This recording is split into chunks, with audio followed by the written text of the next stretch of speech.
Hello student, कैसे हैं आप? होप अच्छे होंगे। तो आज हम डिस्कस करेंगे magnetic field and field lines. जैसा कि आपको पता है कि जो एक इलेक्ट्रिक वायर होती है जिसमें इलेक्ट्रिक करंट जो है वो प्रोड्यूस होता है, उसमें क्रॉस होता है, प्रोड्यूस होता है। तो वो जो एक वायर होती है वो इलेक्ट्रिक फील्ड जो है वो डेवलप करती है, तो आपको पता है।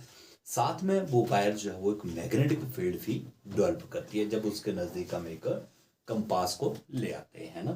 तो यहाँ पे हम डिस्कस करेंगे magnetic field and field lines को। देखो, कंपास आपने देखा होगा। कंपास में जो नीडल्स होती हैं, दो नीडल्स, उसमें जो नीडल होती है एक, उसमें टू एंड्स जो होते हैं उसके, तो वो टू एंड्स जो होते हैं वो क्या शो करते हैं? One is north and second one is south pole को वो रिप्रेजेंट करते हैं, जैसे कि एक मैग्नेट जो है वो करता है। मैग्नेट में भी आपको पता है दो पोल होते हैं, north pole and south pole. तो जो कंपास होता है उसमें जो नीडल होती है that also act as a bar magnet, एक बार मैग्नेट की तरह वो काम करती है, जिसमें दो एंड होंगे, नॉर्थ पोल और साउथ पोल, है ना।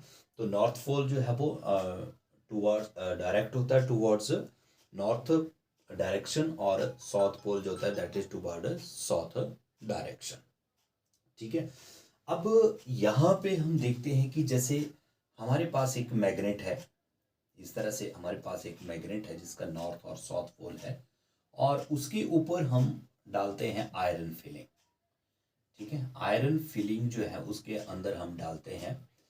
तो क्या होता है उसमें, जैसे इसके ऊपर हम आयरन का पाउडर डाल देते हैं इसके ऊपर, तो इसमें जो आयरन पाउडर होता है वो कुछ इस तरह से जो है वो अरेंज हो जाता है, इस तरह से अरेंज हो जाता है, इस तरह से। ठीक है, इस तरह से अगर आप इसको करेंगे activity with iron filling, iron का जो पाउडर होता है उसके साथ इसको करेंगे आप, तो आप देखते हैं कि इस तरह से उसमें ये मैग्नेटिक लाइंस जो है वो प्रोड्यूस हो जाती है ना।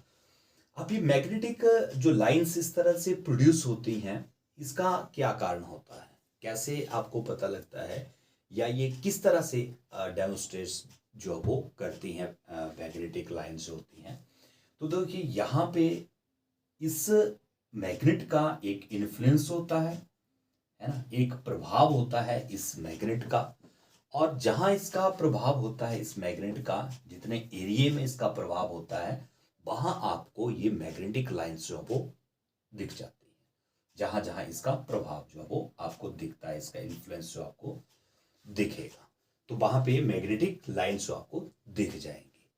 तो जिस फील्ड में आपको ये मैग्नेटिक लाइन इस तरह से अरेंज्ड दिखेंगी आपको, वो जो फील्ड होती है, ये जो एरिया होता है that is called magnetic field, उसको हम मैग्नेटिक फील्ड जो वो बोलते हैं ना। अब इसको आप जो मैग्नेटिक लाइंस है ना, इसको आप एक दूसरी एक्टिविटी से भी शो कर सकते हैं, है ना। कैसे? जैसे ये आपके पास एक मैग्नेट आपने लिया है, नॉर्थ पोल और ये साउथ पोल है। ठीक है। अब यहां पे आप क्या करेंगे, एक कंपास लेंगे, जो आप यहां से स्टार्ट करेंगे, उसको मूव कराना नॉर्थ से, और उसको ले जाएंगे आप साउथ की तरफ। ठीक है। तो यहां पे मैंने बताया आपको कि दो नीडल्स होंगी, जो नीडल होगी उसके दो एंड होते हैं। एक एंड जो होता है वो साउथ को रिप्रेजेंट करेगा। तो इस कंपास में आप देखते हैं यहां पे एस पोल होगा और यहां पे एन पोल होगा, है ना, क्योंकि आपको पता है कि जो अपोजिट इसके पोल होते हैं they attract each other and same pole repel each other. तो यहां पे एक पोल इसका एन होगा, एक इसका एस, मैंने यहां शो किया। तो ये जो एस पोल होगा ये एन को यहां पे अट्रैक्ट कर रहा है। ठीक है। तो फिर आप इसको जैसे मूव करवाएंगे, इसको कंपास को आप यहां से नॉर्थ टू साउथ डायरेक्शन अगर आप ले जाएंगे इसको, तो आप देखेंगे ये जो सुई है, ये जो नीडल है, ये धीरे धीरे इस तरह से अपने आप को डिफ्लेक्ट जो वो करती है, इस तरह से ये मुड़ती है। और जैसे आप लास्ट में इसमें देखते हैं, जब यहां हमने कंपास को इसको पहुंचाया, तो ये सुई जो है, ये नीडल जो है, इस तरह से आपको जो है वो दिखती है। दैट मीन्स कि यहाँ पे जो एस पोल था, यहाँ पे अब एन पोल होगा, और यहाँ पे एस पोल जो वो हो जाता है ना। तो इस तरह से आप इस एक्टिविटी को बार बार रिपीट कर सकते हैं। यहाँ से कंपास को ले जाएंगे, यहाँ ले जाएंगे, तो हर बार आपको ये थोड़ा एरिया यहाँ पे आपको बढ़ाना पड़ेगा हर बार। जैसे आप फर्स्ट टाइम यहाँ पे लेंगे, सेकेंड टाइम इस पे ले जाएगा और थर्ड टाइम इस तरह से आप ले जाएंगे, तो आप देखेंगे कि यहाँ पे जो सुई होगी, नीडल का जो एंड होगा वो साउथ एंड यहाँ इस तरफ अट्रैक्ट होगा, नॉर्थ की तरफ को। और जैसे आप इसको आगे लेते जाएंगे तो यहाँ पे ये नॉर्थ एंड जो है वो इस साइड को आ जाएगा। ठीक है, तो ये सेकंड जो है वो एक्टिविटी है, इसके द्वारा भी आप मैग्नेटिक लाइंस को जो है वो शो कर सकते हैं, है ना।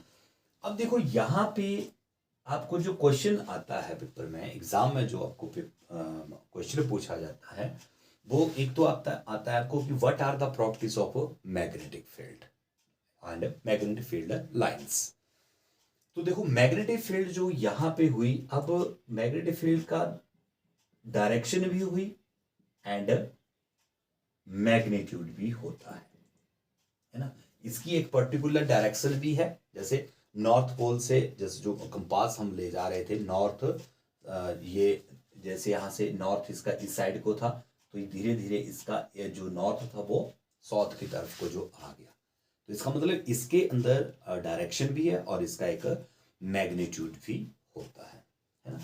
अब सेकंड बात आती है यहाँ पे कि ये जो मैग्नेटिक लाइंस ऑफ फोर्स होती हैं, तो ये मैग्नेटिक लाइंस जो होती हैं दे आर स्ट्रॉन्गर।